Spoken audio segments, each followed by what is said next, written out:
प्रज्ञा यहाँ भी दिन भर हर चीज की रील्स बनाती रहती है। लेकिन कुछ दिनों के बाद जब सुनीता कहती है, बहू, ये रील्स के साथ साथ कुछ काम भी कर लिया करो। वैसे तुझे और क्या क्या बनाना आता है? मम्मी जी, वैसे तो सब कहते हैं कि मैं सब कुछ अच्छा बनाती हूँ, लेकिन मुझे लगता है कि मैं मैगी अच्छा बना लेती हूँ, हाँ, कॉफी भी अच्छा बना लेती हूँ, और मुंह तो सबसे अच्छा बना लेती हूँ। हैं? अच्छा अच्छा। सुनीता अपना माथा पकड़ लेती है और कहती है, बहू, कुछ खाना बनाना भी सीख लेती। मम्मी जी, मैं लंबी प्लानिंग कर रही हूँ। जल्दी ही मैं इतनी फेमस हो जाऊंगी कि मुझे पैसे मिलने लगेंगे। हम दोनों सास बहू राज करेंगे, राज। नौकर काम करेंगे और लोगों की तो लाइन लगेगी हमसे मिलने के लिए। तेरा दिमाग खराब हो गया है क्या बहू? हंसी मजाक तक ठीक है, लेकिन इस तरह घर नहीं चलते। जितना जल्दी हो इस घर के तौर तरीकों को सीख लो। प्रज्ञा मुंह घुमाकर चली जाती है और तुरंत उसी वक्त एक रील बनाती है। ये देख सुनीता का गुस्सा 7वें आसमान पर चला जाता है और विक्की के घर आती ही सुनीता उसे सब कुछ बताती है। विक्की भी अब प्रज्ञा की इन हरकतों से परेशान हो जाता है। तुम टेंशन मत लो मम्मा, मैं देख लूंगा। विक्की कमरे में जाता है तो देखता है कि प्रज्ञा रील्स बना रही है। विक्की बड़े ही प्यार से प्रज्ञा से कहता है, प्रज्ञा, इन सब के लिए मैं तुम्हें मना नहीं कर रहा हूँ, लेकिन फिर भी हर वक्त तो ये अच्छा नहीं लगता ना। समझने की कोशिश करो, मुझे भी तुम्हारा थोड़ा वक्त चाहिए। मैं जब ऑफिस से आता हूँ तो मुझे समय देने की जगह इसी में लगे रहते हो। तुम ज्यादा ही सोच रहे हो। तुम भी मेरे साथ रील्स बनाओ ना, तुम्हें भी बहुत अच्छा लगेगा। तुम्हें इज्जत से कोई बात समझ में नहीं आती क्या? दिमाग खराब हो गया है तुम्हारा इस चकाचौंध से। अगर तुमने अपना रवैया नहीं बदला तो मैं तुमसे दूर चला जाऊंगा। तुम ही रिश्ता लेकर आए थे, मुझे लड़कों की कमी नहीं थी और ना आज है। विक्की दरवाजा पटककर चला जाता है। धीरे धीरे विक्की प्रज्ञा से दूर होता जाता है।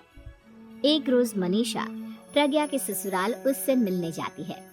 तब सुनीता उससे कहती है, बहन जी, अब आई हैं तो कुछ दिन यहाँ रहकर जाइएगा, आप ही का घर है। हाँ मम्मी, बहुत दिन हो गए तुम्हारे साथ एक भी रील नहीं बनाई मैंने। प्रज्ञा तुरंत अपने फोन में रील्स ऑन कर लेती है। ये सब मुझसे नहीं होता। तेरा ये भूत अभी तक नहीं उतरा क्या? बहन जी, आप कुछ कहती नहीं क्या इसे? जब आप ही कुछ नहीं कर पाई तो मैं कर ही क्या सकती हूँ। सास तो वैसी ही बदनाम है। शाम को घर की लाइट चली जाती है और मनीषा प्रज्ञा से कहती है, मेरे घुटनों में बहुत दर्द हो रहा है, तू लाइट का कुछ इंतजाम करना बेटा। अच्छा, कैंडल जला देती हूँ मम्मा। प्रज्ञा गाते हुए कैंडल जलाती है और खिड़की के पर्दे के पास रख देती है। मनीषा, जिसे बहुत दर्द हो रहा है, वो सो जाती है और प्रज्ञा हमेशा की तरह अपने रील्स में लग जाती है। उधर कैंडल की वजह से पर्दा आग पकड़ लेता है और मनीषा के कमरे में आग लग जाती है। बचाओ, कोई है, बचाओ! सभी भागते हैं और विक्की कमरे की आग बुझाने में लग जाता है, लेकिन तब तक मनीषा आधी जल चुकी थी। मनीषा की हालत देख प्रज्ञा रोने लगती है। विक्की मनीषा को तुरंत हॉस्पिटल ले जाता है और उसे एडमिट कराता है। विक्की प्रज्ञा से कहता है, देख लिया ना, तुम्हारे इस नाच गाने की वजह से आज तुम्हारी माँ की जान जाते जाते रह गई। अब पता नहीं तुम और क्या चाहती हो। उधर डॉक्टर कहते हैं, इनकी हालत बहुत नाजुक है, आधे से ज्यादा जल चुकी है। प्रज्ञा रोती हुई मंदिर में जाती है और भगवान के आगे जाकर कहती है, भगवान, मेरी माँ को ठीक कर दो। मैं कसम खाती हूँ, हाथ से ये रील्स बनाना छोड़ दूंगी। बस मुझे मेरी माँ वापस मिल जाए। 2 दिन बीत जाते हैं और मनीषा खतरे से बाहर आ जाती है। पेशेंट अब ठीक है, आप लोग उनसे मिल सकते हो। सब कोई मनीषा से मिलता है और प्रज्ञा सबके सामने अपना फोन तोड़ देती है। मुझे माफ कर दो मम्मा, मैंने तुम लोगों की बातों को नजरअंदाज किया। बेटा, कोई भी चीज जरूरत से ज्यादा खराब है।